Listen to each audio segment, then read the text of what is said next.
Donc, le travail, il faut le faire. Le travail que nous sommes en train de faire avec tout le monde, c'est pas pour aller faire la guerre. Non, on ne fait pas la guerre. C'est nous qui avons raison. Hein? Et le Congo n'est pas effectivement une démocratie, c'est vrai. Le Congo est une plutocratie. C'est un groupe d'individus. Hein? Ce que j'appelle au Congo un gang. Et le chef de gang, c'est M. Sassou Nguesso. Mais pour moi, M. Sassou Nguesso n'est pas loin de Pablo Escobar. Prenez le comportement. Vous avez connu Pablo Escobar, Je hein? vous en Le prie, Colombien. Et voilà, si vous avez connu les Pablo Escobar, téléspectateurs donc, iront chercher. voilà, le comportement de M. Sassou, effectivement, il fait du Pablo Escobar. Mais il ne faut pas avoir peur. Il faut l'affronter. Il faut changer les rapports de force. Parce que à force d'avoir peur, ce pays va disparaître. Vous l'avez dit vous-même, ils sont en train de donner le pays aux étrangers. Mais on fait quoi? Mais si on ne fait rien, qu'est-ce qu'on va laisser aux générations futures? Qu'est-ce qu'on va laisser à nos enfants? Mais il faut bien qu'on se sacrifie. Si ce jour-là, quand ils vont venir sur nos tombes, ils ne vont pas nous donner du jus, mais ils vont uriner sur nos tombes. Parce qu'on n'a rien fait.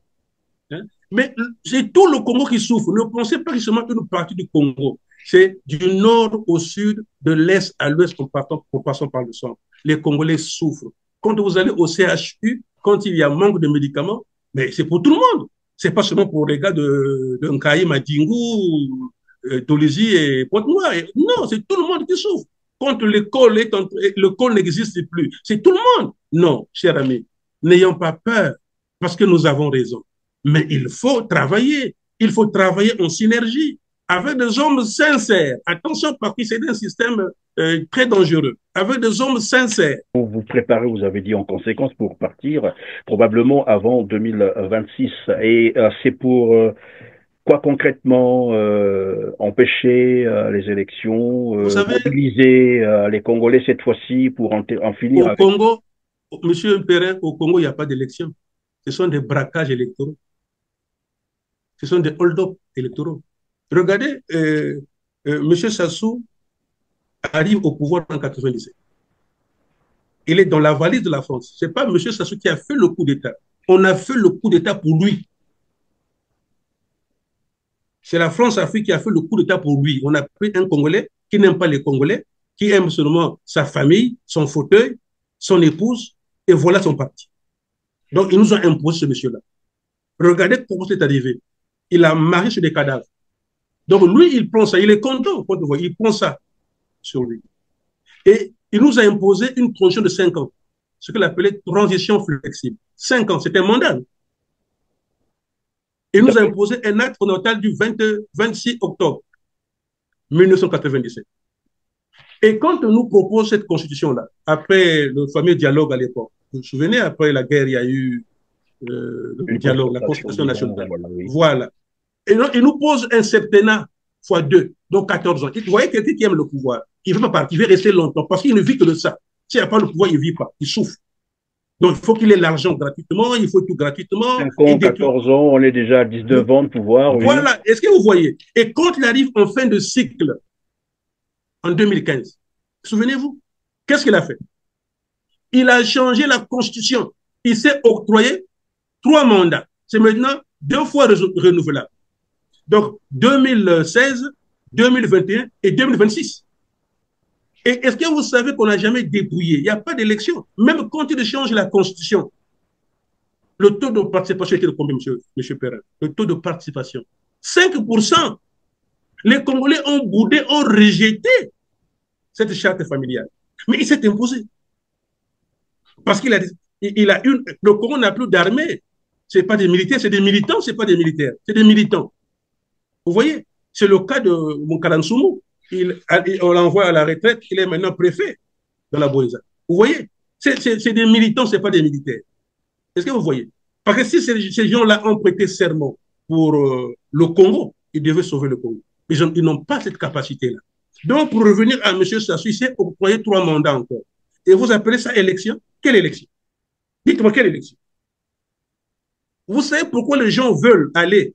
Les gens qui disent moi je suis candidat, je suis candidat. Pourquoi? Mais parce que l'État donne une subvention. Quand vous êtes candidat, l'État donne un peu d'argent. Est-ce que vous le savez? Ils vont pour ça.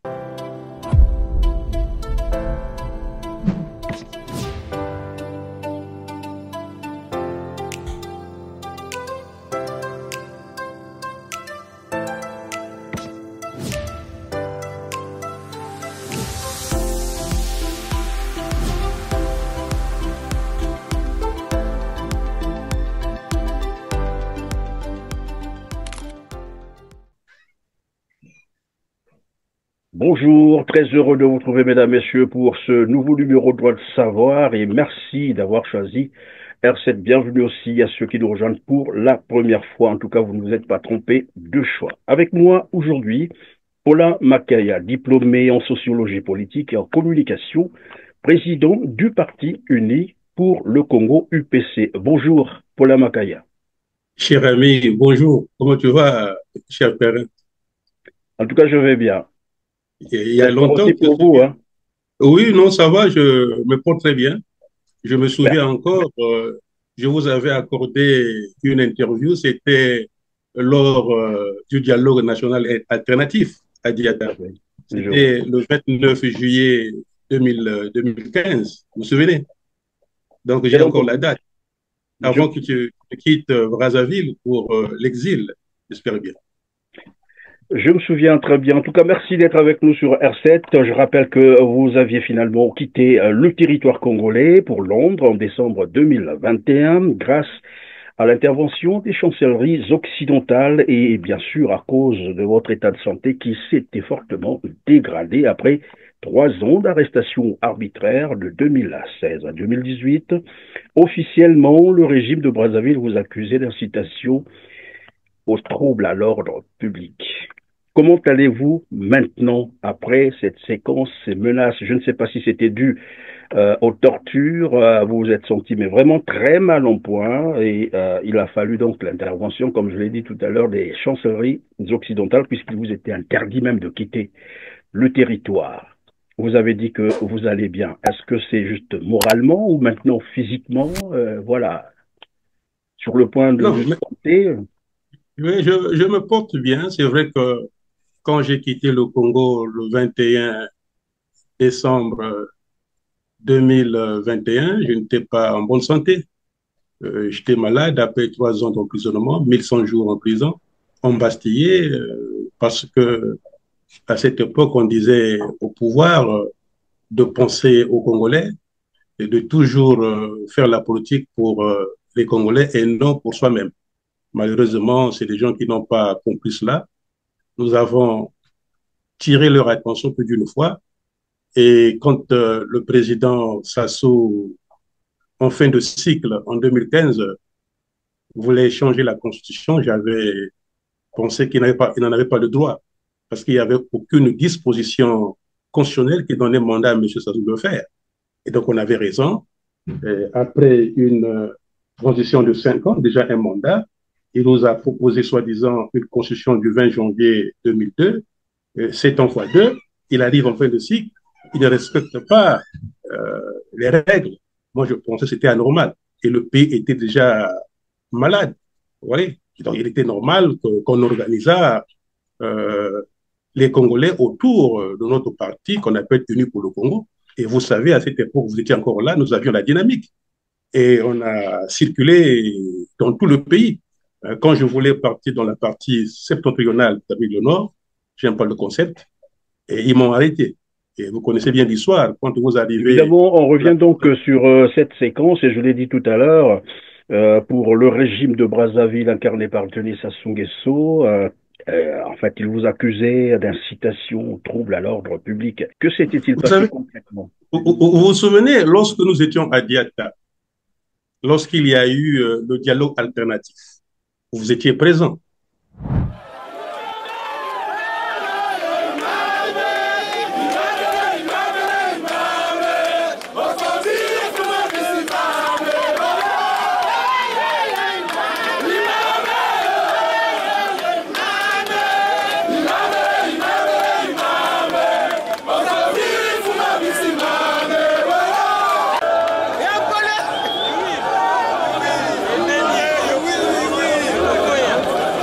Courage, hein? Faut déjà se mobiliser, hein? Nous sommes là présents. Ah. C'est pas avec les papiers qu'on se mobilise. Voilà. Ok? Voilà. Il faut qu'ils sachent que nous sommes les plus nombreux. En réponse au dialogue de Sibiti, les forces politiques et sociales opposées au changement de la Constitution du 20 janvier 2002, dont on peut citer parmi elles le MCDDI, l'UPADES, l'UPRN, le CADD, le CAP, MUST, l'UDR Mwinda, et bien d'autres personnalités influentes de la sphère politique congolaise ont organisé à leur tour un dialogue alternatif, où 630 participants venus des départements du pays, des grandes villes et de la diaspora ont pris part. Un dialogue qui s'est tenu au siège de l'UPADS, à Diata, un quartier sud de Brazzaville, suite au refus opposé par l'administration congolaise de céder le palais des congrès. Nous, participants au dialogue national alternatif des forces politiques et sociales opposées au changement de la Constitution du 20 janvier 2002, dénonçons les pratiques du gouvernement qui consistent à ordonner aux administrations préfectorales de faire obstruction aux réunions des partis politiques de l'opposition dans les lieux publics, voire privés. Le président Sassou doit le savoir, à une certaine époque, il disait au président Lissouba de ne jamais changer la Constitution. Mais, comble de malheur, celui qui était le professeur en matière du droit constitutionnel est devenu le saboteur. Voilà pourquoi nous pensons qu'il est temps que le président Sassou se ressaisisse. Le président Sassou n'est pas au-dessus de notre Constitution, ce que j'appelle souvent notre actanatos, notre conscience collective. Tout ce qu'il va faire, il sera en porte-à-faux avec la loi fondamentale qui est la Constitution. Et il y a eu des décisions que nous avons prises en tant qu'opposition. On pensait que M. Sassou ne pouvait pas, qui était en fin de cycle, ne pouvait pas changer de constitution. Vous étiez là. Il y avait une disposition qui disait que si on arrête un opposant, tout le monde devait se faire prisonnier. Je pense que vous y étiez.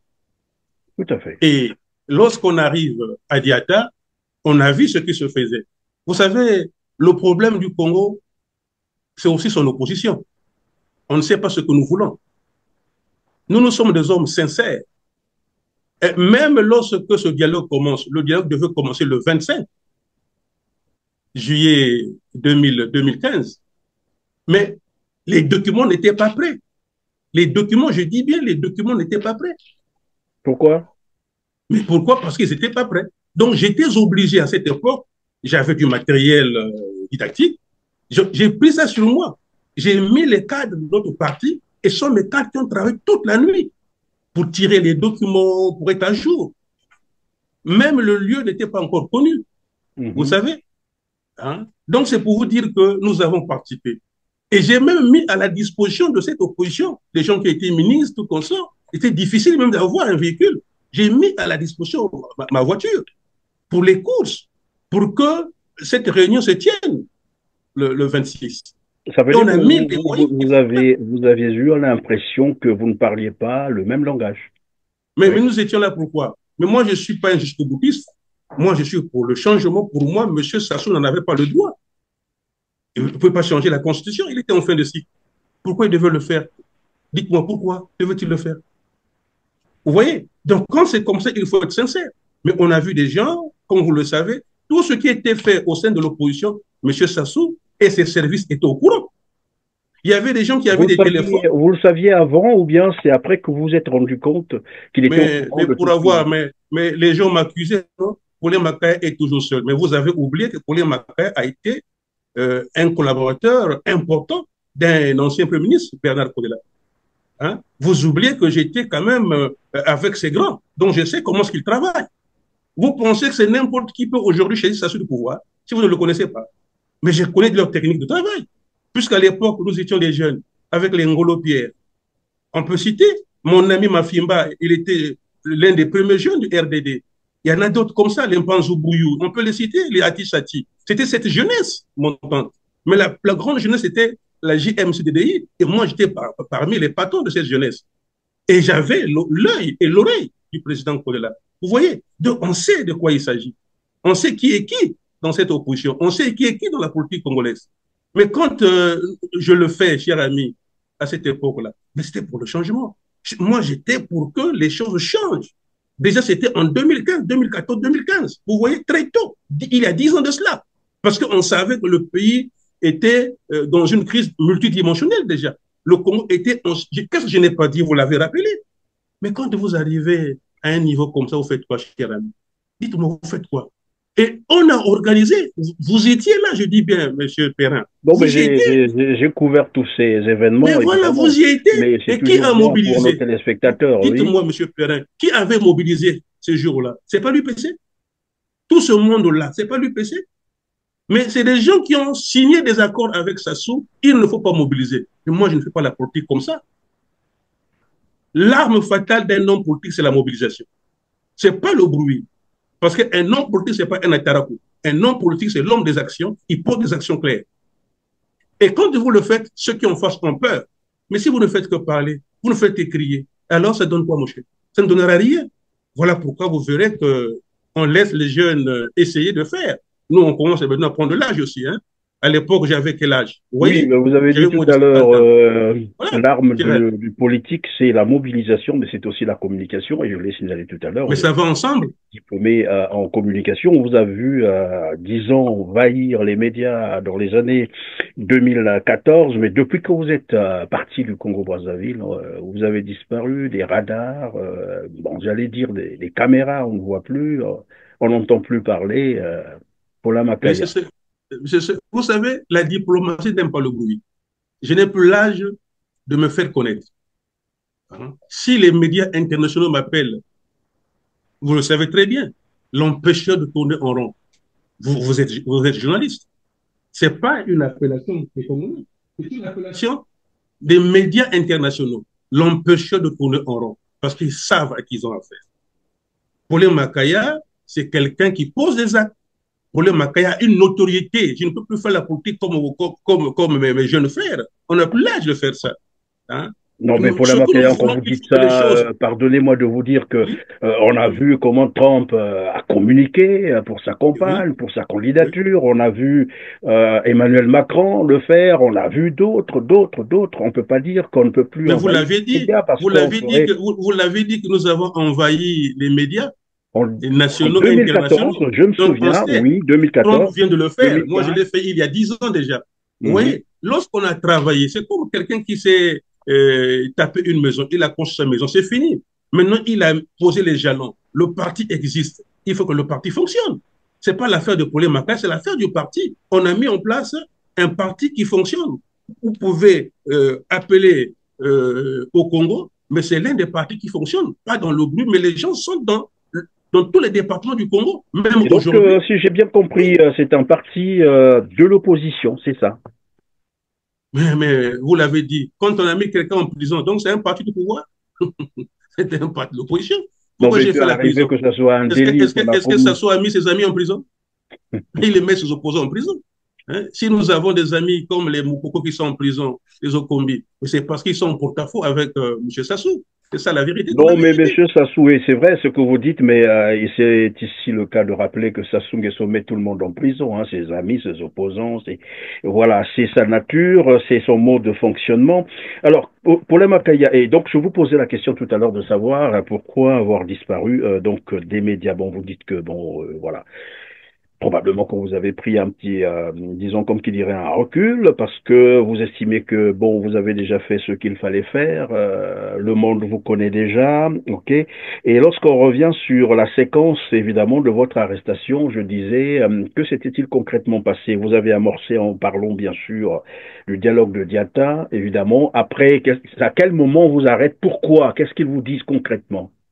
Bon, vous savez que je vais encore parler de ce dialogue. Vous savez, après le dialogue, il y a eu un travail qui a été fait. Hein. Nous n'étions pas d'accord avec le changement de la Constitution. Donc, il fallait tout faire pour arrêter la manœuvre de M. Sassou Nguesso. Et comment faut-il le faire? Il fallait mobiliser. Et c'est ce qui fut fait. Il y a eu réunion à Diatta. Moi, j'ai envoyé mes collègues à Diatta. Nous avons décidé que le 20 octobre, les Congolais devaient sortir.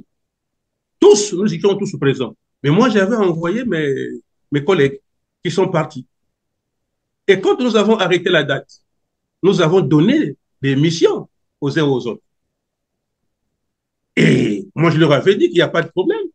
Le Parti uni pour le Congo va prendre part, va apporter sa contribution. Et c'est ce qui fut fait. Et lorsque le 20 arrive, moi, je suis sorti et les autres ne sont pas sortis. Ils m'ont laissé tout seul. Ils sont vivants, ils ne sont pas morts. Posez-leur la question. Est-ce que ce que Pauline Macaï dit, c'est faux? Est-ce que c'est vrai?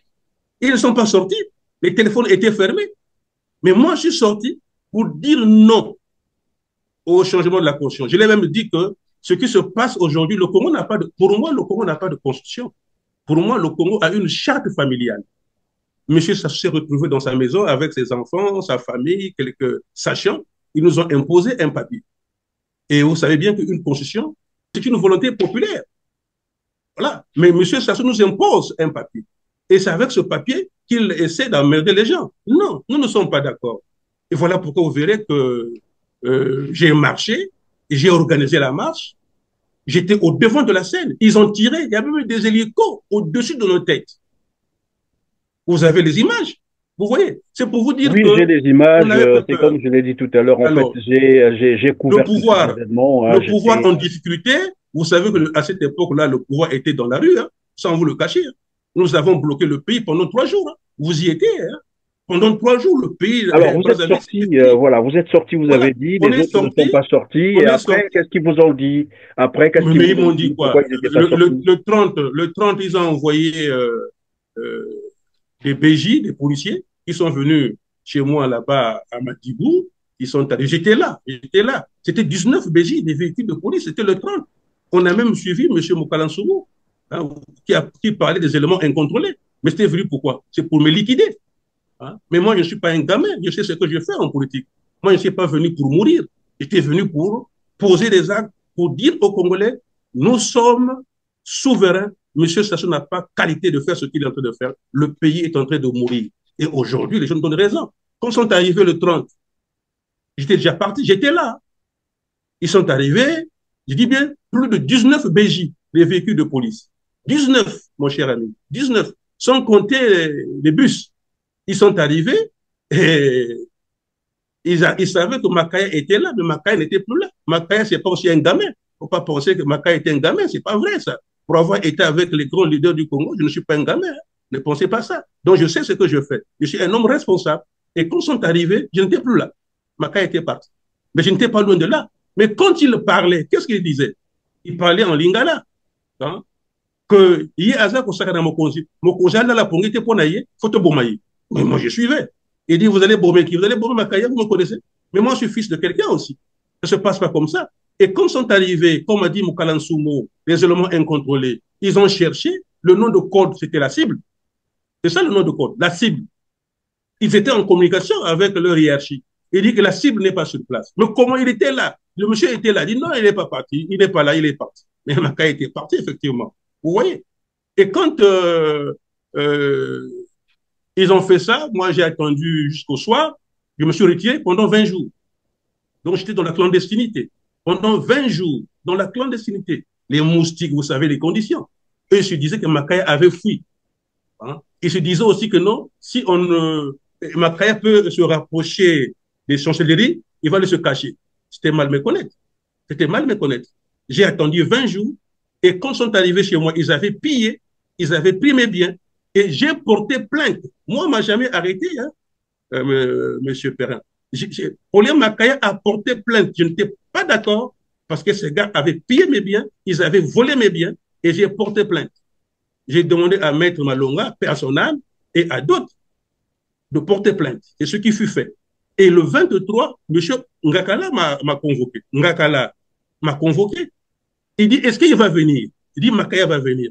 Il n'est pas parti. Non, il est dans le pays. C'est pas possible. Mais il dit, c'est mal me connaître. Et le 23, je me suis présenté au bureau du procureur. C'est dans son bureau qu'on m'a arrêté, monsieur Perrin. Et voilà un procureur qui il appelle sa hiérarchie, il appelle ses amis, il dit Makaya est dans mon bureau, oh, qu'est-ce qu'on fait? Il dit, moi j'ai porté plainte, vous avez pillé chez moi. Et il dit, mais il faut l'arrêter, ils sont venus, hein. Les colonels, ils m'ont arrêté, ils m'ont amené au commissariat central. Et j'arrive là-bas, j'étais en face de M. Bouti, qui est général, je crois que vous le connaissez. Et il va me montrer une vidéo. Il dit, mais ça, c'est vous, M. Makaya, en train de marcher. Oui, c'est bien moi. Alors, c'est pas Makaya, mais ça, c'est bien Makaya. J'ai organisé une marche. Je ne suis pas d'accord. M. Sassou n'a pas le droit de changer la Constitution. Il a fait son temps. Il faut qu'il parte. Le pays est malade. Rien ne marche. Il faut qu'il quitte le pays. Voilà. C'était ça le problème. Il me dit, OK, vous allez rester là. J'y suis resté 8 jours. Dans quelles conditions? Vous voyez un peu? Comme un malfrat, un bandit, avec les voleurs, avec tout le monde. Mais moi, c'est un organisateur. Demandez ce que j'ai fait au commissariat. Mais j'ai organisé la prison. J'ai fait nettoyer. J'ai mis le peu que je peux avoir. C'est ce que je suis. Moi, je ne suis pas un jusqu'au-boutiste, mais je suis un homme sérieux. Donc, je suis resté 8 jours. Et le premier, ils m'ont ramené chez Ngakala, là, chez Okongakala. Et Okongakala me regarde, oui, mais M. Makaya, mais il dit, je ne suis pas venu ici pour travailler pour M. Sassou. Je l'avais déjà dit, je ne serai ni son député, ni son ministre. M. Sassou a fait son temps. À l'époque, nous étions très jeunes, il faut qu'il quitte. Il m'a envoyé, il m'a déféré à la maison d'arrêt. Et c'était parti le premier... Donc, si j'ai bien compris, ce n'est pas le procureur de la République Okongakala dont vous faites état qui vous a arrêté la première fois. C'est plutôt voilà, des gens qui répondent... Je suis dans son bureau, non? Vous savez que M. Okongakala est le produit du système. Vous le savez que le Congo, il n'y a pas de justice. Vous le savez très bien. M. Ngakala est là pour préserver les avantages, c'est tout, de ces gars qui sont en prison. Donc lui, il attend des instructions. Et c'est lui qui demande aux généraux qui sont arrivés et aux colonels de me prendre, de m'amener au commissariat pour m'entendre. C'est comme ça. C'est lui. Qu'est-ce qu'il répond? Il ne répond absolument rien. Il est là pour servir la mafia. Ça veut dire les colonels te prendre et t'entendre quelque part ou au commissariat. Il m'amène au commissariat. L'instruction venait du très haut, c'est ça? Bien sûr, mais comme vous le savez, mais puisque le pouvoir était mal en point. Effectivement, le pouvoir était dans la rue. Effectivement, les Congolais étaient dehors. Et c'était chaud. C'était vraiment chaud. Et le président Sassou, pour une fois, il avait senti qu'il était en difficulté. Et ça, vous le savez, vous y étiez. Il était vraiment en difficulté. Évidemment, vous disiez tout à l'heure que vous n'étiez pas reparti au Congo-Brazzaville pour servir Monsieur Sassou Nguesso.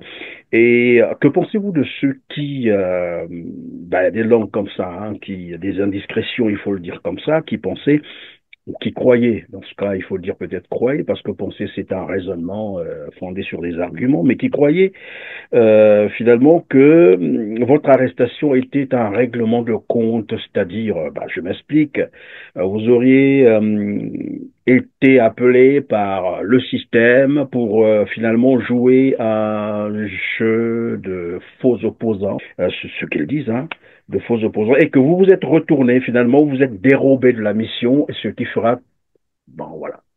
Mais ça, c'est le propre du Congolais. Parce que le Congolais, quand il n'est pas capable, il accuse d'autres. Oui. Hein? Nous avons cette manie de vouloir ridiculiser ce que les gens font. Est-ce que, monsieur Perrin, le saviez-vous que moi, je n'ai pas enterré ma mère? Ma mère était veuve, c'est elle qui m'envoie à l'école. Ma mère est morte en avril 2020. On m'a empêché d'aller enterrer ma mère. Vous voyez ce que ça me fait? Mais ma maman était veuve, c'est elle qui m'envoie à l'école. On l'a enterrée, moi étant à Brazzaville, je l'ai à Pont-Noir. Je n'ai pas assisté à cela. Et c'est des futilités comme ça. Vous voyez ce que ça fait? Ma mère, morte, je n'ai pas enterré ma mère. On m'a empêché d'y aller. Et ce sont des futilités comme ça, faire le jeu du pouvoir. Mais moi, j'étais avec Bernard Kolela quand même. Qui était Kolela? Je sais qu'il avait ses faiblesses, mais il avait aussi des qualités. Mais il a fait de moi le plus jeune du groupe, le Benjamin, son directeur de cabinet. Je suis un imbécile, respectant les gens quand même. Monsieur Sassou qui parle, posez la question à monsieur Obapierre. Il est vivant. Quand ils sont venus nous chercher. Vivant, bien sûr, parce que là, on apprend qu'il est très mal en point. Posez-nous la question. On est parti là-bas à l'époque, en Pila, il y avait une paillote. Il y avait un téléphone, Sassou en France, avant qu'il ne revienne au mois de janvier. À cette époque d'Alliance, il y a des pestes à parenté. Posez la question. C'est pour les Makaya. J'étais encore en deuxième année, sous la paillote.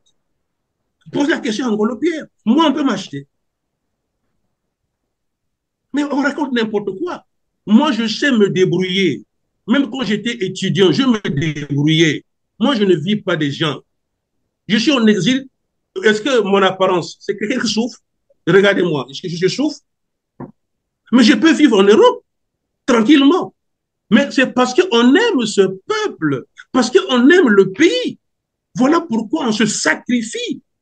Moi, je suis marié, j'ai des enfants, et vous dites que non, c'est un arrangement, je vais laisser ma belle femme, je vais laisser mes enfants. Mais c'est quoi cette affaire-là? Pourquoi cette façon de raisonner là? Mais tant pis Voilà, pour c'est eux. Non, c'est pour dire quoi? C'est pour dire que les incapables. Vous savez, vous les journalistes, vous avez raison de parler, c'est normal. Mais nous, les politiques, les vrais politiques, je dis bien les vrais politiques, même les jeunes qui parlent, c'est des jeunes que j'ai aussi reçus chez moi. Hein? S'ils sont conscients, ils peuvent vous le dire. Que j'ai coaché aussi. Vous voyez, hein? Vous voyez, ils vont vous le dire. Je ne suis pas un homme égoïste. Non.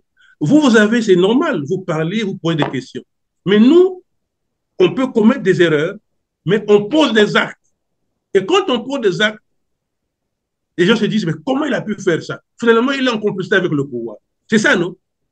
C'est ça le Congo. Voilà pourquoi le Congo n'avance pas. Voilà pourquoi on ne va pas sauver ce peuple-là. Parce qu'on met tellement de conneries sur la tête des Congolais. Non. Paulin Makaya est un opposant. Et vous pensez que ça peut, évidemment, pardon, M. Paulin Makaya. Permettez-moi de finir cette partie, oui. M. Perel. Si je voulais rentrer, je rentrais avec Bernard Kourouga. C'était mon père spirituel. J'ai eu la chance de chuchoter à l'oreille de Bernard Kourouga. Il était parfois seul, à deux. Poser la question. Monsieur Sassou n'a jamais appelé à Bamako. Poser la question à Madame Sassou. Poser la question à son frère. J'étais au centre des grands dossiers. Au centre des grands dossiers. J'ai toujours dit non. Et quand le président Kola est rentré, avez-vous lu ma lettre de démission? L'avez-vous lu? J'ai démissionné. J'ai dit au président, puisque tu changes de message politique, je ne suis pas d'accord. Monsieur Sassou a fait un coup d'État. Monsieur Sassou doit s'expliquer. Parce que Monsieur Sassou a fait occuper le pays. Attention, il a trahi le pays. Il a fait venir les Angolais. Il a fait venir les Tchadiens. Il a fait venir les Gabonais. Il a fait venir, souvenez-vous, des étrangers qui sont venus tuer des Congolais. C'est une haute trahison. Oui, des mercenaires étrangers, on connaît bien cette histoire. Alors, vous pensez que c'est normal? On ne fait pas comme ça. Mais où en sommes-nous aujourd'hui? Le pays est là où il est? Non. Moi, je pense que, M. Perrin, on n'a pas besoin de s'injurier ou de se battre. Non, mais je vous pose la question parce que simplement, évidemment, ce petit bruit a couru et beaucoup ont entretenu. Oui, mais c'est normal. Mais le parti y vit. Voilà, cette petite information. Mais maintenant que vous donnez des explications, je vais terminer, Monsieur Paulin Makaya. Est-ce que vous avez finalement l'impression que ça pouvait sortir évidemment des laboratoires du PCT parce que c'est aussi la manière du Parti congolais du travail de toujours, voilà. Monsieur Perrin, c'était comme un petit venin pour voir ce que ça va donner, pour justifier. Je vais vous répondre, Monsieur Perrin. Monsieur Perrin, je vais vous répondre. En 92, ce parti était mort. Je dis bien en 92, ce parti était mort. Ce parti a d'abord signé avec l'UPADES. Ça n'a pas marché. Et le président de Souba arrive au pouvoir avec les voix de ça. Souvenez-vous. Il ne faut jamais oublier. C'est ça l'histoire. La politique, c'est l'histoire. Mais quand ça n'a pas marché, M. Sassou se rapprochait de Bernard Kourouga. M. Sirou est vivant. Posez la question à M. Sirou. Il était toujours le Benjamin. C'est nous qui avons, M. Sirou est vivant. Posez la question. Qu'est-ce qu'on a fait?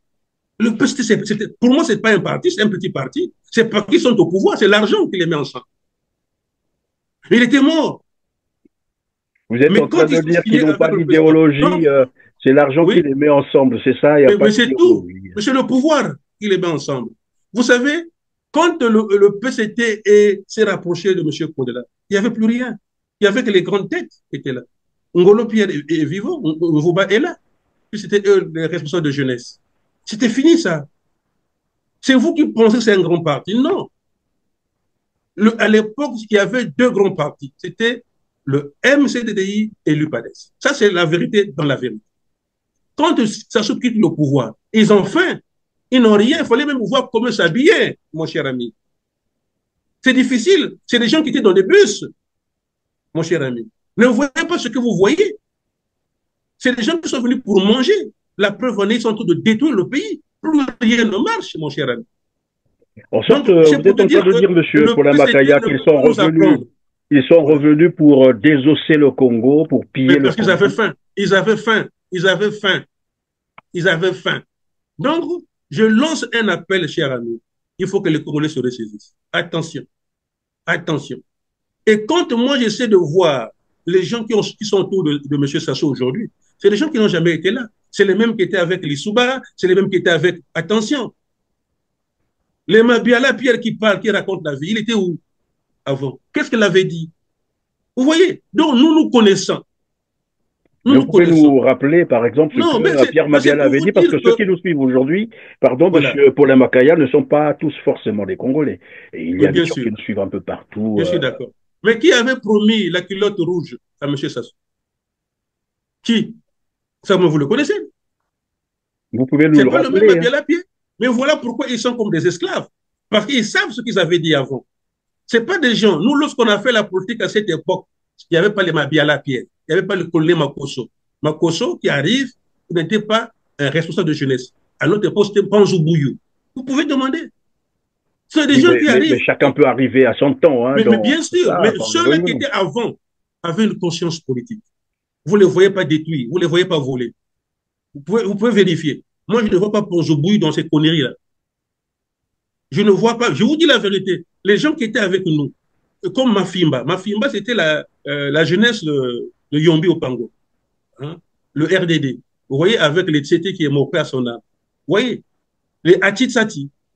C'était ça la jeunesse à cette époque-là. Mais je ne vois plus ces jeunes-là.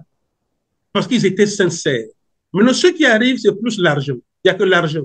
Détruire le pays, faire n'importe quoi. Non, cher ami. Le vrai problème du Congo, c'est nous-mêmes. Qu'est-ce que nous voulons pour notre peuple? Qu'est-ce que nous voulons pour notre peuple? Ayons le courage.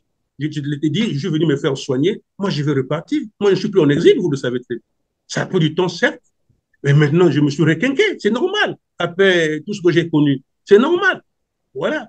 Je me suis requinqué. Je me prépare pour repartir au pays. Mais je pose la question aux Congolais. Est-ce que c'est en criant à l'extérieur qu'on va changer les choses? Dites-moi, c'est en criant. Il y a même certains qui ont commencé sur les réseaux sociaux. J'étais jeune. Hein? Moi, je connais mes frères qui étaient jeunes. Mais quand vous les regardez aujourd'hui, ils sont en train de vieillir.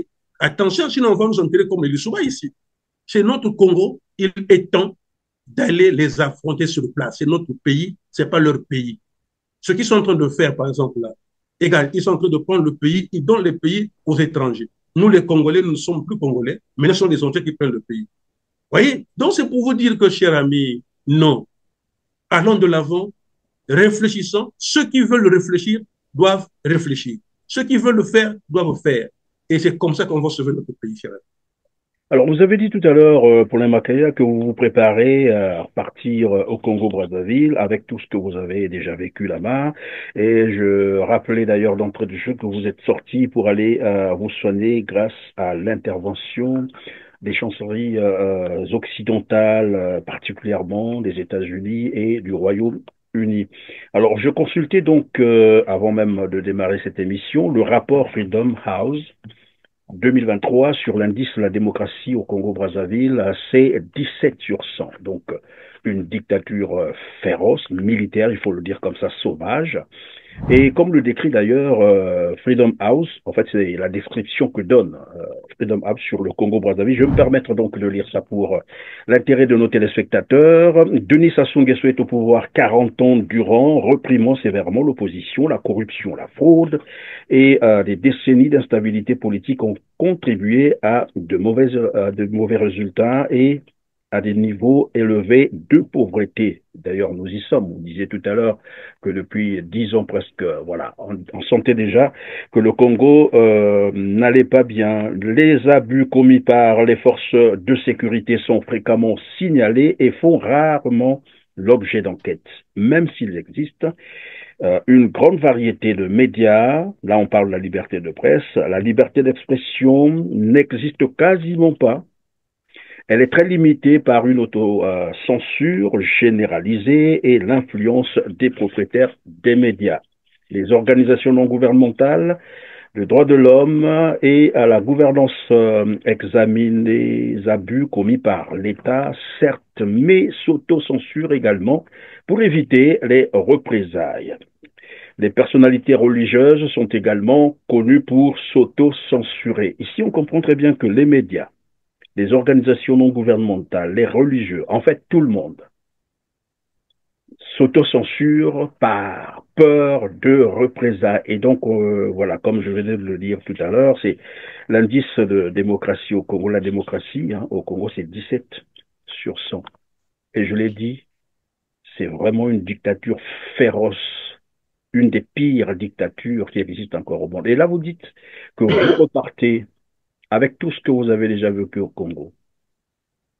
Oui, mais je ne suis Quelle plus en exil. assurance? Mais je ne suis plus en exil. Vous savez, c'est ça la différence entre homme politique et homme politique.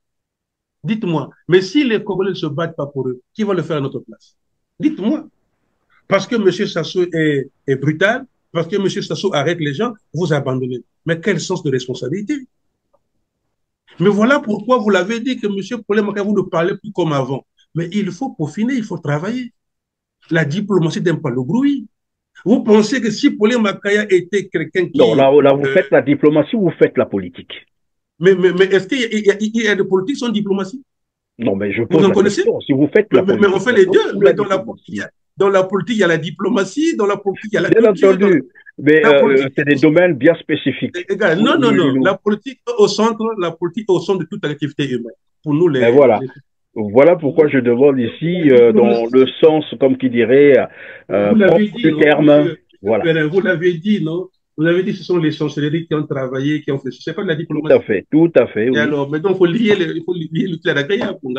C'est ça, justement. Donc, le travail, il faut le faire. Le travail que nous sommes en train de faire avec tout le monde, ce n'est pas pour aller faire la guerre. Non, on ne fait pas la guerre.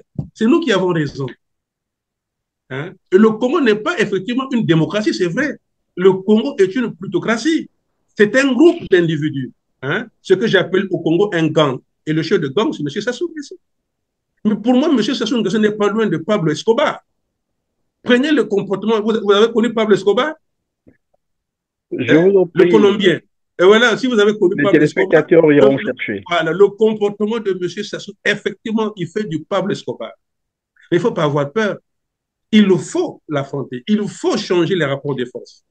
Parce que à force d'avoir peur, ce pays va disparaître. Vous l'avez dit vous-même, ils sont en train de donner le pays aux étrangers. Mais on fait quoi? Mais si on ne fait rien, qu'est-ce qu'on va laisser aux générations futures? Qu'est-ce qu'on va laisser à nos enfants?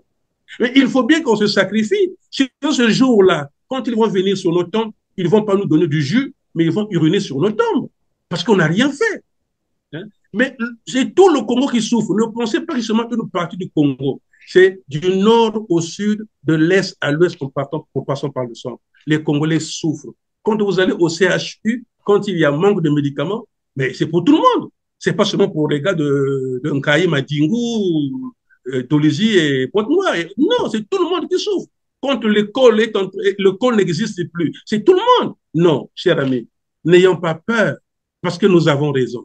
Mais il faut travailler. Il faut travailler en synergie avec des hommes sincères. Attention, parce que c'est un système très dangereux. Avec des hommes sincères. Oui, mais maintenant que vous voulez repartir, comme vous l'avez dit, pardon, M. Polé-Makaya, continuer à faire... je dis, je repartirai. Je n'ai pas dit demain. Je repartirai, je dis. Je ne suis pas vous vous préparez à repartir. Je me prépare en conséquence, bien sûr. Tout à fait, évidemment. Et c'est pour continuer le combat politique. Et vous dites... là où je l'ai laissé. Là où je l'ai laissé. Voilà. Là où je l'ai laissé. Voilà, et vous avez dit il faut la faire avec des hommes sincères, des hommes et femmes sincères. Comme quoi vous les avez maintenant identifiés, ceux avec qui vous allez travailler, parce que là, d'entrée de jeu, j'ai semblé comprendre que dans le groupe où vous étiez, pendant que vous étiez en train de préparer, comment on appelait ça, voilà, cette réunion de l'opposition. Le meeting, par exemple, du 27 septembre 2015, vous vous souvenez de ce meeting?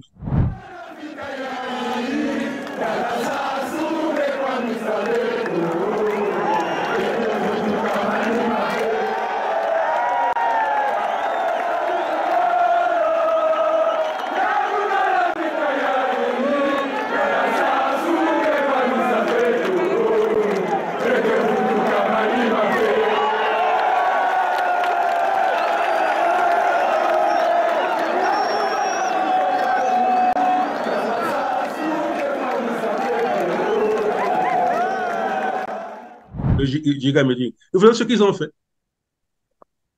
Quand le jour J arrive, parce qu'ils savaient que pour eux, Paulin Maca était jusqu'au boutiste. Il va demander à la population de marcher sur le palais. Ils ont tout fait pour m'empêcher. Direct. Est-ce que vous le savez? Ça, c'est le 25 septembre. Le 27 septembre. Ils m'ont empêché direct. Et le peuple était en train de réclamer Paulin Macaya. Il dit, si Macaya arrive ici, c'est pas bon pour nous. Mais ils ont fait le meeting. Alors, c'est quoi alors les conclusions? C'est quoi la conséquence? Il n'y a rien eu. Pourquoi ils m'ont empêché direct? Dites-moi pourquoi. Empêché comment, concrètement? Mais c'est politique, non? Ils m'ont empêché quoi? Mais ils n'ont pas voulu que je sois. C'est tout. Ils ont mis les bâtons dans les roues. Il ne faut pas que Macaya vienne. C'est ce que je veux dire. C'est-à-dire, vous n'avez pas été invité alors que tout le monde... Mais moi, je suis organisateur. J'étais l'un des présidents de ce groupe-là, non? Ils ne peuvent pas m'empêcher. Mais ils ont tout fait pour que je ne sois pas là. C'est tout. Il faut comprendre ce que je suis en train de dire. Ils sont posez la question à ces aînés-là. Ils sont encore vivants. Ils sont vivants, ils ne sont pas morts. Vous voyez? C'est pour dire que, mon cher ami, ce qui se passe chez nous, il faut qu'on fasse attention. Il ne faut pas toujours parler. Maintenant, il faut poser des actes. Nous devons sortir de la société du verbe.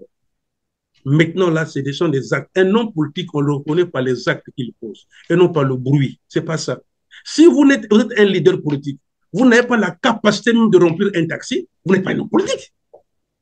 Mais dites-moi, mais s'il n'y a pas d'action, M. Sassou dort tranquillement. Dites-moi, il dort tranquillement. Il en a besoin pour dire qu'il y a la démocratie au Congo. Plus les gens parlent. Il en profite. Vous dites qu'il n'y a pas de démocratie, mais les gens parlent. Et alors, on fait quoi? Il faut qu'il y ait des actions sur le terrain. Maintenant qu'il arrête les gens. C'est ça, justement. C'est là où vous allez le mettre devant un fait accompli. Mais quand vous parlez, les contos, il en profite pour dire à tout le monde, vous voyez, il y a la démocratie, au Congo, les gens parlent. C'est ça, mon cher ami. Mais ne parle pas vraiment au Congo. Ça, on le sait aussi. Il y a comme c'est le rôle de la diaspora, non? Une diaspora organisée doit tout faire pour libérer son peuple qui souffre. C'est ça, non? Le rôle de la diaspora. Puisque nous ne sommes plus à l'intérieur. Alors, qu'est-ce qu'on fait à l'extérieur? Mais il faut s'organiser pour libérer votre peuple. C'est ça le rôle de la diaspora. Puisque nous ne sommes pas enchaînés ici au moins. Est-ce qu'ici nous sommes enchaînés? Mais il faut s'organiser, mais pas en faisant du bruit. Il faut s'organiser en posant des actes. Il faut avoir des contacts à l'intérieur. Il faut que chacun apporte sa contribution dans la mobilisation. Il faut que chacun apporte sa contribution dans la sensibilisation. C'est comme ça qu'on cherche un pouvoir. C'est comme ça qu'on cherche une dictature. M. Sassou est un dictateur, hein? Attention. M. Sassou est un dictateur. Vous le savez, nous le savons tous. Vous l'avez dit. C'est vrai. Maintenant, on fait quoi? Dites-moi, qu'est-ce que nous allons faire si nous voulons que les choses changent au pays? Comment on va faire? C'est la question que je voulais vous poser parce que vous vous préparez, vous avez dit en conséquence, pour partir probablement avant 2026. Et c'est pour quoi concrètement? Empêcher les élections, mobiliser les Congolais cette fois-ci pour en finir avec... Congo, Monsieur Perrin, au Congo, il n'y a pas d'élection. Ce sont des braquages électoraux. Ce sont des hold-up électoraux. Regardez, M. Sassou arrive au pouvoir en 1997. Il est dans la valise de la France. Ce n'est pas M. Sassou qui a fait le coup d'État. On a fait le coup d'État pour lui. C'est la France-Afrique qui a fait le coup d'État pour lui. On a pris un Congolais qui n'aime pas les Congolais, qui aime seulement sa famille, son fauteuil, son épouse, et voilà son parti. Donc, ils nous ont imposé ce monsieur-là. Regardez comment c'est arrivé. Il a marché sur des cadavres. Donc, lui, il prend ça. Il est content. Il prend ça sur lui. Et il nous a imposé une transition de 5 ans. Ce qu'il appelait transition flexible. 5 ans, c'est un mandat. Il nous a imposé un acte fondamental du 26 octobre 1997. Et quand on nous propose cette constitution-là, après le fameux dialogue à l'époque, vous vous souvenez, après la guerre, il y a eu le dialogue, la constitution nationale. Voilà. Et donc, il nous pose un septennat fois 2, donc 14 ans. Vous voyez quelqu'un qui aime le pouvoir, il ne veut pas partir, il veut rester longtemps, parce qu'il ne vit que de ça. S'il n'y a pas le pouvoir, il ne vit pas, il souffre. Donc, il faut qu'il ait l'argent gratuitement, il faut tout gratuitement. 5 ans, 14 ans, on est déjà à 19 ans de pouvoir. Oui. Voilà, est-ce que vous voyez? Et quand il arrive en fin de cycle, en 2015, souvenez-vous, qu'est-ce qu'il a fait? Il a changé la constitution. Il s'est octroyé 3 mandats. C'est maintenant 2 fois renouvelable. Donc, 2016, 2021 et 2026. Et est-ce que vous savez qu'on n'a jamais dépouillé? Il n'y a pas d'élection. Même quand il change la constitution, le taux de participation était de combien, monsieur Perrin? Le taux de participation. 5%. Les Congolais ont boudé, ont rejeté cette charte familiale. Mais il s'est imposé. Parce qu'il a, le Congo n'a plus d'armée. Ce n'est pas des militaires, c'est des militants, ce n'est pas des militaires, c'est des militants. Vous voyez, c'est le cas de Moukalansoumu. On l'envoie à la retraite, il est maintenant préfet dans la Boïsa. Vous voyez, c'est des militants, ce n'est pas des militaires. Est-ce que vous voyez? Parce que si ces gens-là ont prêté serment pour le Congo, ils devaient sauver le Congo. Ils n'ont pas cette capacité-là. Donc, pour revenir à M. Sassou, il s'est octroyé 3 mandats encore. Et vous appelez ça élection? Quelle élection? Dites-moi quelle élection? Vous savez pourquoi les gens veulent aller? Les gens qui disent moi je suis candidat, je suis candidat. Pourquoi? Mais parce que l'État donne une subvention. Quand vous êtes candidat, l'État donne un peu d'argent. Est-ce que vous le savez? Ils vont pour ça. Et c'est des gens qui n'ont même pas, vous voyez même le niveau de maillage politique de ces leaders-là. Il s'agit d'une élection nationale. Ce n'est pas une députation. Ce n'est pas une élection municipale. Est-ce que le maillage, est-ce qu'au niveau national, est-ce que vous y êtes représenté? Mais il n'y a que le PCT des villages, les quartiers, les sous-préfectures, les départements, à tous les niveaux. Vous allez gagner comment? Dites-moi, vous allez gagner comment?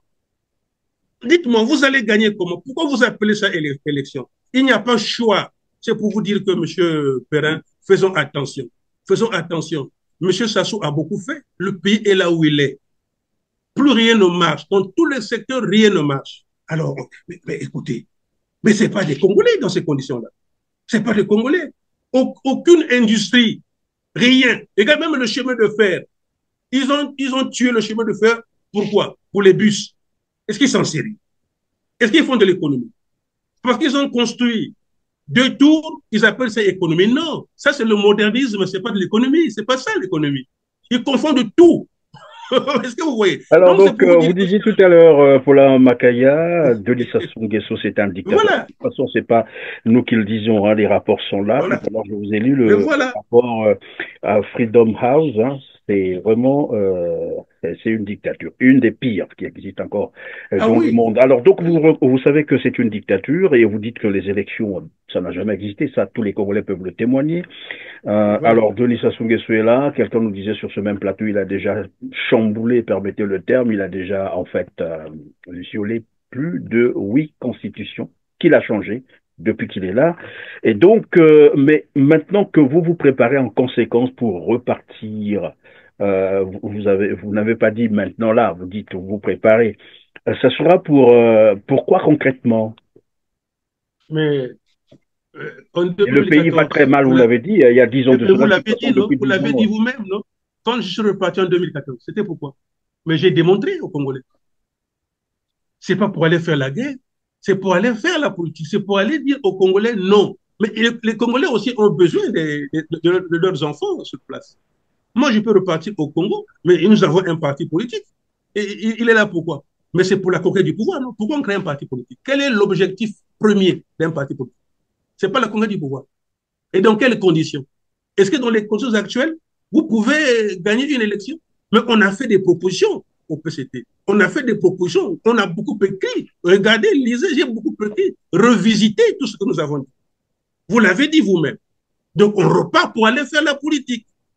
On repart pour faire la vraie politique. Celle qui mobilise, celle qui sensibilise. La vraie politique, comme je l'avais fait en 2014. Je suis le seul leader qui avait fait tout le sud du pays. Vous le savez. Les images sont là. Et on a mobilisé. J'ai été accueilli en liesse partout dans tout le département du pays. Et quand je voulais partir dans le nord, ils m'ont arrêté, vous le savez. Donc, nous avons du répondant. Ce n'est pas pour faire la guerre, non. Nous, c'est la mobilisation. Oui, mais pendant que vous le dites, M. Paula Makaya, c'est que beaucoup aussi pensaient que vous faites cavalier seul et les gens pensaient, se disaient, mais pourquoi est-ce que, alors qu'on voudrait bien que tous les opposants se réunissent et puis forment pourquoi pas une dynamique pour mettre un peu, comme qui dirait, ce pouvoir à l'écart. Mais ils ont constaté que vous faisiez finalement cavalier seul. Et là, même quand vous parlez, je sens évidemment que bah, vous tirez. Bah, Mais je parle au avec... nom de mon parti. Je parle au nom de mon parti. Et nous avons un parti. Moi, je suis pour Oui, mais de manière subtile, je peux le dire comme ça. De manière voilà, mais je subtile, parle pour Monsieur une Paula plateforme de Makaya. parti politique. Monsieur Oui. Perrin, s'il vous plaît, je suis pour une plateforme de parti politique, pas une plateforme d'individualité. C'est clair. Ce sont les partis qui doivent s'unir. Ce sont les partis qui doivent être ensemble. Mais ce n'est pas des individualités. Dis-moi, est-ce qu'une individualité peut signer un accord avec un parti politique? Nous nous sommes unis pour le Congo.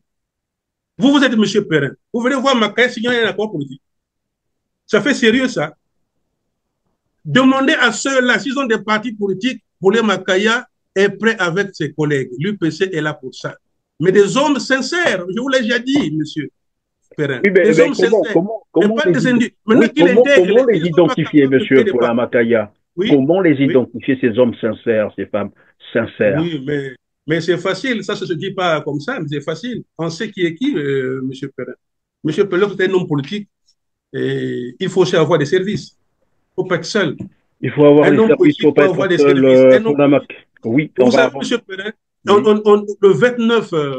le 29 décembre 2016, c'était ma mort. Hein. Lorsqu'ils ont parlé de l'évasion, là, c'était mon assassinat. Ils sont vivants. Hein. C'était ma mort. Est-ce que vous pouvez nous expliquer un peu ce Vous vous souvenez, qu'est-ce qu'ils ont fait? Quand ils étaient en train de monter cela, moi j'étais déjà au courant. J'avais déjà annoncé à mes amis, ils sont en train de monter un coup, ils vont arrêter les miens, et moi je vais commettre la bêtise de sortir, de venir demander, ils vont tirer sur moi. Je savais. Mon épouse en avait déjà parlé avec la France. Mon épouse en avait parlé avec les Américains. On a vu mon épouse, c'est une patente. Hein? Donc nous étions au courant, même les Anglais étaient au courant. Donc le jour où j'ai continué, faisait rentrer les armes là où nous étions à la maison d'arrêt. Nous étions au courant. Moi, j'étais au courant. Et quand le jour j'y arrive, je suis au courant. Donc, il faut avoir des amis aussi. Et quand le coup arrive, je savais qu'ils devaient me piéger. Ils ont envoyé quelqu'un pour me dire, moi, j'étais dans ma cellule. Dit qu'on a arrêté des militants. Il faut vraiment les libérer. J'avais compris, c'est le piège. Et je ne suis pas sorti. Ils ont attendu. Je n'étais pas sorti. Mais à 15 heures, j'ai vu que le dispositif, on m'a dit que le dispositif, des gars, les snipers, vous voyez là, à la maison d'arrêt, l'étage là, la maison qui appartenait, je pense, à Air France. Il y avait des snipers. Ils sont vivants là, ils vont vous le dire. Mais je ne suis pas sorti. Mais quand les gars sont descendus, Paulin Makaya est sorti. Et quand j'arrive, c'était trop tard. Et j'ai demandé pourquoi vous avez arrêté mes compagnons. Qu'est-ce qu'ils ont fait? Heureusement qu'il y avait des amis qui m'ont dit, va vite, les gars sont en train de remonter. Et quand je suis reparti dans ma cellule, ils ont tiré. Ils ont tiré. Ils ont même tué un gendarme. Ces gars-là, ils ont tué un gendarme, vous le savez. Donc c'est pour vous dire qu'il faut avoir, cher ami, attention. Il ne faut pas faire la politique pour la faire comme ça. Non. La politique, il faut aussi avoir de la relation. La politique, il faut avoir des amis. Il faut avoir des relations. Vraiment, c'est très, très important. Sinon, vous n'allez pas rester longtemps. Vous savez que lorsqu'on est en prison là-bas, d'autres sont morts, hein, paix à leur âme. Attention, ne blaguons pas. C'est pas facile hein, là-bas. Quand vous arrivez là-bas, monsieur Sassou vous garde. On a encore des amis là-bas, Moukoko est là-bas. Attention. Okombi est là-bas. Attention. Donc, c'est un bras de fer. Si je suis dehors, ça n'a pas été, c'est pas un cadeau. Ils savent, Paulin Makaya est une patate chaude. Ah oui, hein? C'est pas de la blague, hein? C'est une patate chaude, mon frère. Ah oui, hein? Donc, oui, c'est pas parce que, bon, les gens racontent. Non, c'est pour vous dire que faisons attention. Chers amis, faisons attention. Nous voulons d'une plateforme des partis politiques, et pas une plateforme d'individualité. Mais si vous n'êtes pas représentatif, vous venez faire quoi dans une plateforme? Mais ce sont ces individualités qui viennent, qui trahissent même. Parce qu'ils viennent pourquoi? Vous êtes tout seul. Vous allez signer avec quel parti politique? Nous sommes un parti, on existe au pays. Mais oui, on va faire la politique ensemble. Paulin Makaya, depuis un certain moment, Oui. vous semblez tirer sur ces politiques, j'allais dire des opportunistes, il faut les appeler comme ça, même si vous ne le citez pas leur nom. Je suis bien tenté de vouloir vous poser cette question, mais après la réponse elle est facultative. Qu'est-ce que vous avez constaté qui n'était pas sérieux finalement dans votre groupe? Que vous estimez qu'ils ont trahi? Vous savez, M. Perrin, quand vous faites la politique, la première chose, c'est avoir un parti. La politique se fait dans des partis politiques. Ce n'est pas en dehors des partis politiques. Donc, il faut avoir un instrument de combat. Oui, mais Paulin Makaya, je sais que faire la politique, c'est aussi être très courageux. Je vous ai posé une question beaucoup plus oui, simple. mais très courageux. Moi, je prends les actes sont là. On a vu Paulin Makaya, on l'a pointé à Madingo. Hein. J'ai un garçon courageux, il le sait. Voilà pourquoi je vous pose la question de savoir... Il faut respecter les gens qui sont en face. Moi, je ne suis pas là pour dire un tel est bon et tel est mauvais. Ce n'est pas ça le problème. Nous avons travaillé avec tout le monde. Vous pouvez poser la question à M. Mirassa. Il va vous dire de quoi chauffe Paulin Makaya. Il peut vous le dire. Paulin Makaya apporte. Moi, quand je suis dans un groupe, j'apporte. Financièrement, techniquement et tout. Ils sont vivants, il va vous le dire. Moi, j'apporte. Quand je fais, moi, Paulin Makaya fait la politique, j'apporte. Financièrement, techniquement, politiquement. Vous voyez? Merci, donc, Paulin Makaya. On va revenir sur une petite séquence de votre vie politique. Tout à l'heure, vous avez parlé de Bernard Kolela, qui est votre mentor d'ailleurs, à qui vous avez même eu le temps parfois de chuchoter à l'oreille. Il est arrivé à un moment donné où vous êtes retrouvé dans une alliance URD-PCT, alors que apparemment pour vous, ça ne passait pas. À quel moment vous vous êtes éloigné finalement de votre mentor? Non, mais vous savez, l'alliance URD-PCT arrive après... le désaccord entre l'UPADES et le PCT, je vous l'ai déjà dit. Monsieur Lissouba arrive au pouvoir avec le voix de Sassou. Mais Monsieur Sassou voulait des postes régaliens, des postes juteux, notamment la défense et autre chose. Ils ne se sont pas accordés. Il y a eu cassure de cette alliance. Et Monsieur Sassou s'est rapproché du MCDD, donc de Bernard Kolela. L'UPADES aussi arrivait aussi. Il n'y avait pas que le PCT, il n'y avait pas que Monsieur Sassou. Vous voyez? Donc, c'est des gens qui venaient discuter avec le président Konga, mais ils n'étaient pas sincères dans les accords, dans les discussions, vous savez. Mais le PCT était sincère. Donc, le président Konga accepte la main tendue du PCT. C'est comme ça. Donc, du président Sassou, c'est comme ça, l'alliance. Et on a commencé à travailler ensemble. Moi-même, j'étais là. Je vous ai parlé de M. Silou. Il y avait mes amis, hein. Je ne vais pas citer leur nom. À l'époque, M. Sassou avait pour représentant, comment on l'appelle, il était ambassadeur en Italie, là, comment on l'appelle. Ah là là là, le temps de retrouver le nom, mais j'avais... Voilà. Donc, il avait un représentant. Donc, nous, là, on partait ouais, à Maya, là, on partait le quartier, là, on partait chez lui, discuter, travailler pour construire cette alliance-là, accompagné de notre chef politique à l'époque, dans le groupe, c'était M. Silou, actuel. Donc, on crée cette alliance-là, c'est pourquoi? C'est pour la démocratie. C'est pas pour faire la guerre, c'est pas pour faire ceci. Non. Et on a travaillé. Mais quand notre ami, notre allié, commence à s'agiter, vous savez que M. Sassou était parti dans le nord, hein, le 10 mai. Vous vous souvenez, le 10 mai, quand on a tué les Makoy, on a tué les Makoy, là. Hein, oui, deux policiers en faction. M. Sassou ne va pas rentrer en Jules César au Wando. Oui. Le président Kolela n'était pas d'accord. Il a appelé le président Sassou. Ils sont vivants, ce que je vous dis. Ils sont vivants. Il a appelé le président Sassou. Celui qui n'est pas vivant, c'est le président Yombi. Pour faire la médiation. Donc la guerre est partie d'où? La guerre est partie de Wando en passant par Oyo. De fil en aiguille est arrivé à Brazzaville. Déjà du coup, le président Kolela n'était pas content. Parce qu'on était proche de l'élection de 1997. Vous vous souvenez? Et M. Sassou, conscient qu'il ne peut pas gagner une élection libre, transparente et démocratique, honnête, avec ses amis, la France-Afrique, ils ont organisé le coup d'État. Et M. Kolela n'était pas d'accord, il n'était pas d'avis. Il dit, mais pourquoi faire un coup d'État? Nous sommes proches de l'élection présidentielle, allons à l'élection présidentielle. Donc, M. Sassou avait compris qu'il ne va jamais gagner.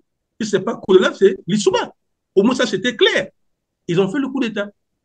Et quand M. Sassou, qui avait l'appui, c'était un coup d'État qui avait un cadre international, vous le savez, hein, c'était un coup d'État fait par la France, je vous l'ai déjà dit. Vous voyez? Et donc, on n'a pas subi, on n'a pas supporté. Et M. Kolela, qui n'était pas belligérant, s'est retiré. Il s'est dit, il faut sortir d'ici, sinon ils vont me tuer.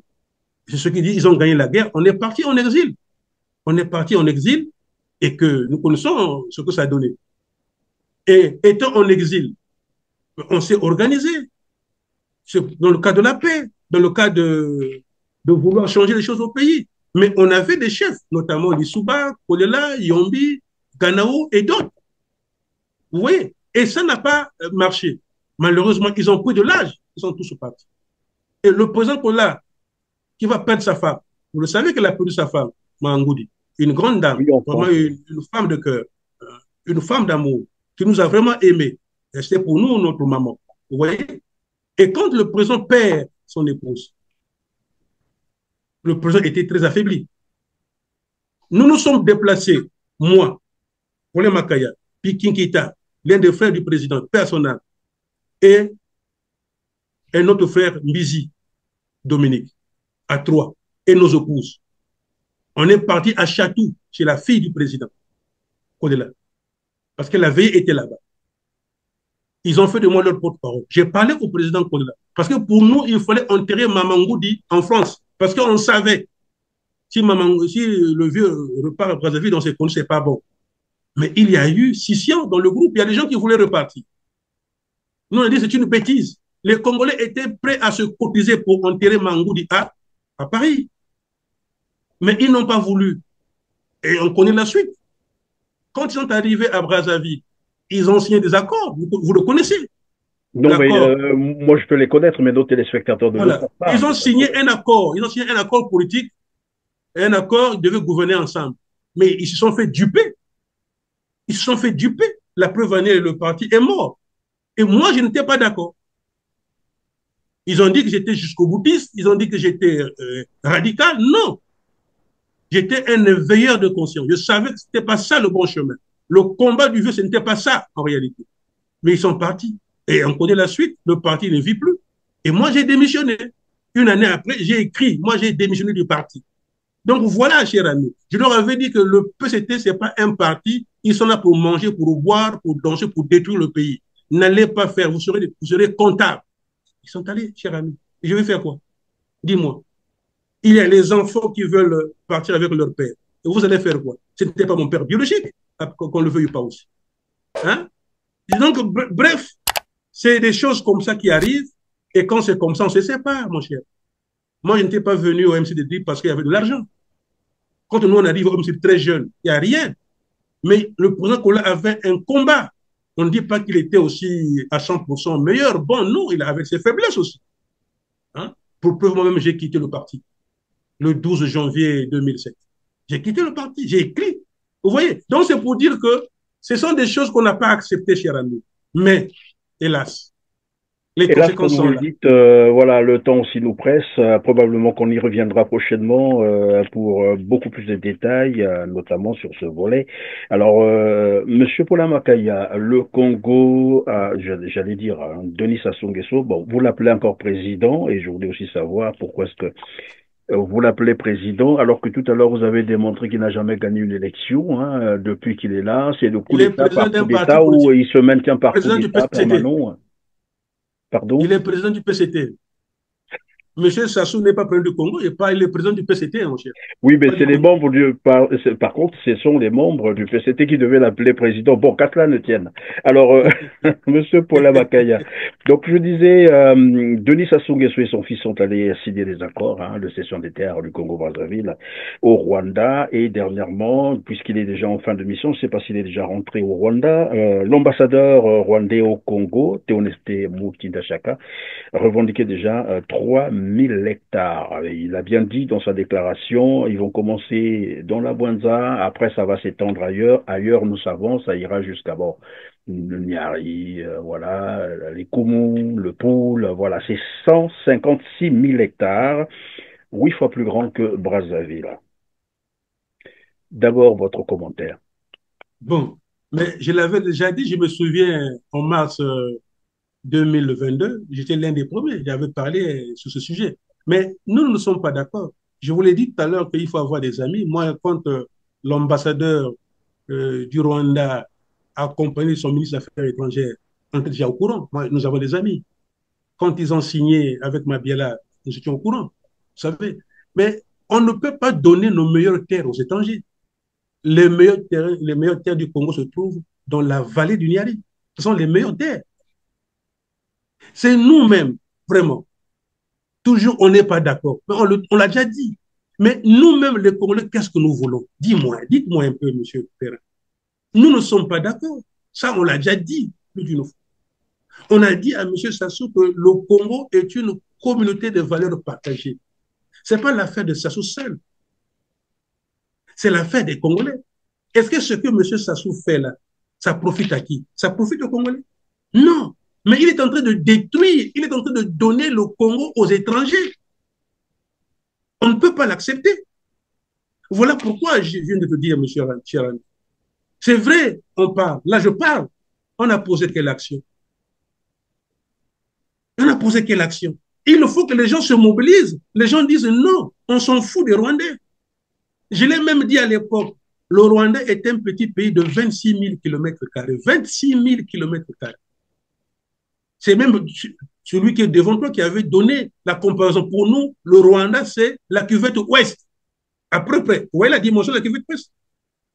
Et sur cette superficie, combien de Rwandais devaient y vivre? 13 millions. Vous voyez, c'est trop petit. Ils vivent à l'étroit. Donc, ils sont à la recherche des terres de peuplement, là où vont amener leur population. Et M. Sassou n'a pas compris ça. À son âge, là, à 80 ans révolus, il n'a pas compris qu'on ne fait pas comme ça. Même ses enfants, ils ont quel pouvoir pour le faire? Voilà pourquoi je te dis, il le fait parce que le Congo est régi par quoi? Par cette charte familiale. Donc, ils font ce qu'ils veulent. Parce que je te dis, le Congo n'a pas d'armée. Pourquoi ils ont prêté serment, cher ami, sous le drapeau? Ce n'est pas pour défendre les intérêts du Congo. Ce n'est pas pour défendre la République. Dites-moi, nous ne sommes pas d'accord. Mais il faut que les gens se mobilisent. Il faut que les gens disent non. Il s'agit de nos terres. Oui, mais tel que c'est parti pour les Makaya, que doivent faire les Congolais maintenant? Parce que finalement, et là, on se rend déjà compte, même si ce n'est pas encore officiellement dit, mais on se rend compte que le Congo est déjà infiltré. On nous parle même de 9000 sujets étrangers, soit RDCiens, mais parfois on dit c'est des Rwandais déguisés en... Bon, voilà. Alors, c'est parti et je vous ai dit, en posant la question, l'ambassadeur rwandais revendique déjà 3000 hectares. Oui, et donc c'est cédé, c'est fait. Oui, oui, c'est scellé, mais on l'avait déjà dit, mais voilà pourquoi on parle de la mobilisation. Les techniques, M. Perrin, on ne peut pas mettre à votre disposition une stratégie. On peut pas dire qu'on va faire ça demain. Non, mais il faut surprendre l'adversaire. Oui, mais on peut aussi commencer à donner, pourquoi pas, des consignes. Il faut que les gens se mobilisent. Il faut que les Congolais commencent à manifester. C'est ça la mobilisation. Commencent à manifester. On a besoin des hommes politiques qui sont au Congo, au lieu de beaucoup parler, hein, faire le ataraku, c'est maintenant sur le terrain. Il faut accepter la prison. Il faut accepter la mort, accepter l'échec. C'est ça aussi un homme politique. On a vu à travers le monde. C'est comme ça qu'on libère son peuple. Si on ne le fait pas, M. Sassou va continuer. Il s'en fout, il n'aime pas le pays. M. Sassou a 3 amis. Je vais vous le dire. Il n'aime que 3 choses, M. Sassou. Nous l'avons pratiqué. Nous l'avons observé. Il aime le fauteuil, donc le pouvoir pour lui. Il aime son épouse. Il aime son clan. Voilà ce que M. Sassou fait. Le Congo, ce n'est pas son problème. Mais puisque nous sommes le Congo, nous sommes nombreux, il faut qu'on dise à ce monsieur d'arrêter. On ne peut pas le faire. Et comment allons-nous le faire? Mais c'est dans la mobilisation. Quand je parle de mobilisation, vous qui êtes communautaire, vous comprenez de quoi il s'agit. C'est dans la sensibilisation. Vous avez sensibilisé. Ici, nous sommes en train de sensibiliser. Maintenant, il faut poser des actions. C'est ça la mobilisation. Vous voyez, moi, je pense que nous ne sommes pas d'accord. Vraiment, nous ne sommes pas d'accord. Et ce Rwandais peut raconter ce qu'il raconte. Il n'est pas congolais, il n'est pas chez lui. Le moment venu, ils vont quitter ce territoire parce que ce n'est pas leur territoire. Voilà. Nous ne voulons pas que nos enfants, un jour, soient chassés sur leur territoire. C'est vrai, hein? Ils sont comme ça. Ils sont comme ça, ces Rwandais-là. Mais M. Zou en a marre, lui, c'est le pouvoir. Voilà pourquoi, vous verrez, je vous ai parlé avant de finir. Vous voyez, M. Sassou, je vous l'ai dit, il m'empêche. Vous voyez, je vous montre là, à qui vous avez affaire. Il m'empêche d'aller enterrer ma mère, d'aller pleurer ma mère. Mais lui, chaque 10 mai, il a fait de cette date une journée de souvenir. Il amène tout son gouvernement pour aller déposer une gerbe de fleurs sur la tombe de sa mère. Lui, voilà ce qu'il est, lui. Lui, il doit aller faire c'est sa maman, lui, maman Émilienne, personne. Mais il m'empêche à moi. Vous pensez qu'on est content? C'est quelque chose qui me ronge. Ça me ronge.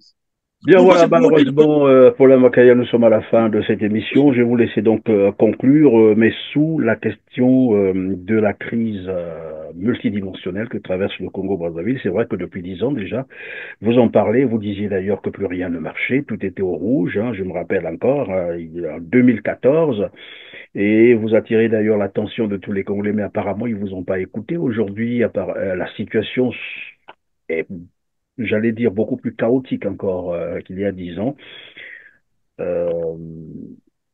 Votre commentaire simplement, parce que finalement, c'est des problèmes connus de tout le monde. Il n'y a plus d'argent pour voilà, les charges incompréhensibles, pas d'éducation, en fait, l'éducation à terre, tout le monde le sait. L'hôpital, tout à l'heure, vous avez parlé du CHU, mais ce que vous n'aviez peut-être pas vu comme information, c'est qu'ils sont en grève, les malades ont été renvoyés chez eux. L'hôpital de Loisili à Pointe-Noire. Donc, vous voyez, les deux grandes villes, hein, les deux grands hôpitaux sont fermés. Voilà ce que ça donne. Voilà, certains enseignants sont en grève. Dans la fonction publique, c'est la danse aujourd'hui, c'est, j'allais dire, la cadence, puisque les grèves, voilà, s'enchaînent un peu partout. Qu'est-ce que vous en dites? Bon, très attristé, cher ami. Lorsqu'on est incompris dans son pays, parfois on est attristé, vous l'avez dit. Nous l'avions dit il y a 10 ans de cela. Parce qu'on avait compris. C'est ça faire les analyses politiques. Parfois, quand vous dites, mais monsieur, pourquoi vous ne parlez pas? Mais oui, le silence, c'est une façon de manifester sa colère. Pour dire qu'est-ce qu'on n'a pas dit. Maintenant, ils sont en train de pleurnicher. Et pourtant. Un peu lassé de dire les mêmes choses et que les gens ne vous comprennent pas. Vraiment, dites-moi un peu, dire les mêmes choses. Mais ce que j'ai dit, c'est ce que les gens disent aujourd'hui, mon cher. Je l'ai dit il y a 10 ans. Mais je suis l'auteur. Je ne dois pas redire les mêmes choses. Malheureusement, je n'ai jamais entendu ces hommes politiques dire, comme avait dit Paul Makaya. Toujours moi j'ai dit. Tu n'as pas dit. Paul Makaya a dit il a plus de 10 ans. Donc c'est pour dire que, cher ami, il faut qu'on fasse attention. Il faut que les Congolais se ressaisissent. Nous, lorsqu'on a commencé à faire la politique dans les années 90-91, on était très jeunes. Je pense qu'il y a mes amis avec qui on était à Bayardel, ils vont vous le dire. On était très, très jeunes. On avait moins de 25 ans. Moins de 25 ans. Mais on savait poser les actes. On savait distribuer les tracts. On savait mobiliser. Nous ne sommes pas les enfants de l'Internet, hein, des réseaux sociaux. Nous étions sur le terrain. C'est ce que nous demandons à notre jeunesse actuelle. De sortir de la société du verbe. Je dis, bon, j'ai parlé. Non, il faut maintenant poser des actes. Parce que ceux qui sont en face s'en foutent. C'est devenu un gang. C'est un gang. Oui, mais lorsque vous rapprochez des jeunes, généralement, ils vous disent, ben, bon, après, ils peuvent avoir raison. Ils sont nés, je sais pas, dans les années 2000, et ils n'ont pas connu tout ce qui s'est passé dans les années 97. Ils vous disent, ben, écoutez, nous, on fait pas la politique. Vous arrivez chez les religieux, ils vous disent, ben, écoutez, Dieu va faire, c'est le problème de Dieu. Après, il y a un peu cette résignation. Hein. Mais voilà pourquoi on parle de la formation politique.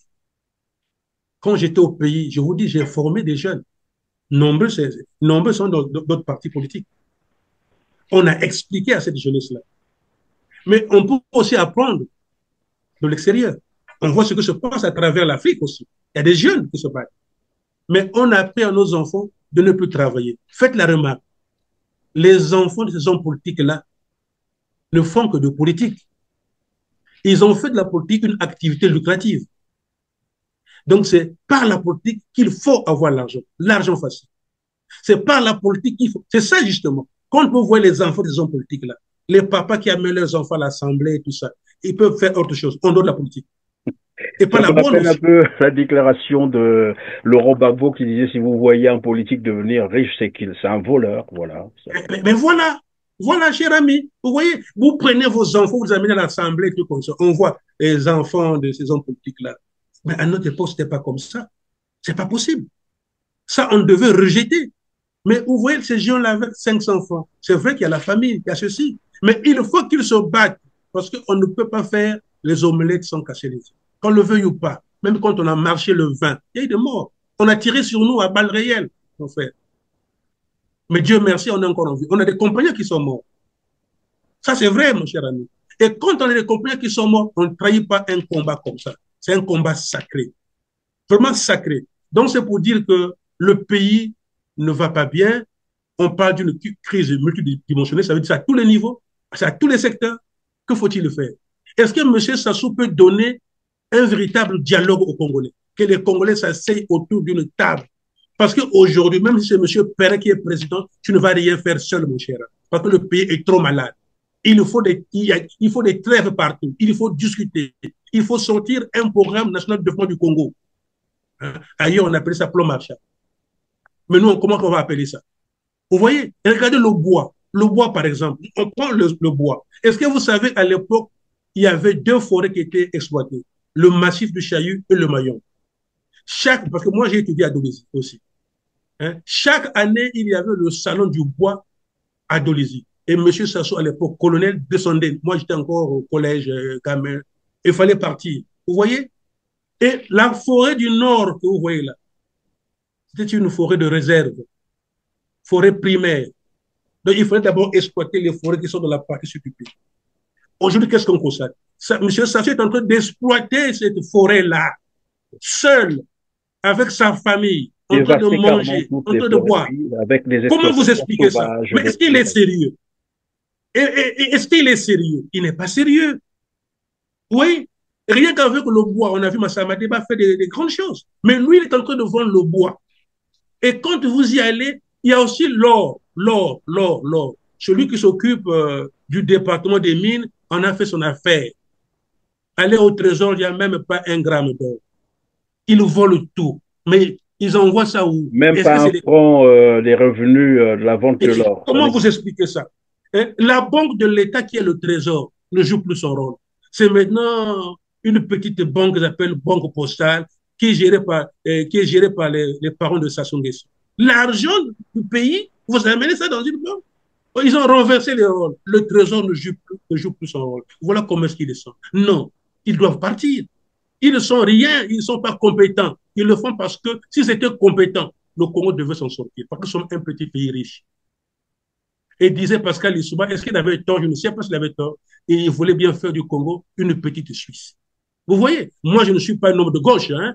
Vous savez, je n'ai jamais été membre de son parti politique. Moi, je suis comme CDI. Hein. Même je suis dans le même département. Hein. Moi, je fais la politique de façon objective. Voilà. Moi, je ne suis pas quelqu'un qui suit le tribalisme, hein, tout ça. Non. Moi, j'ai fait la politique avec le pôle et Paulin Makaya est là. Il est pour un Congo uni et prospère. Cela est possible.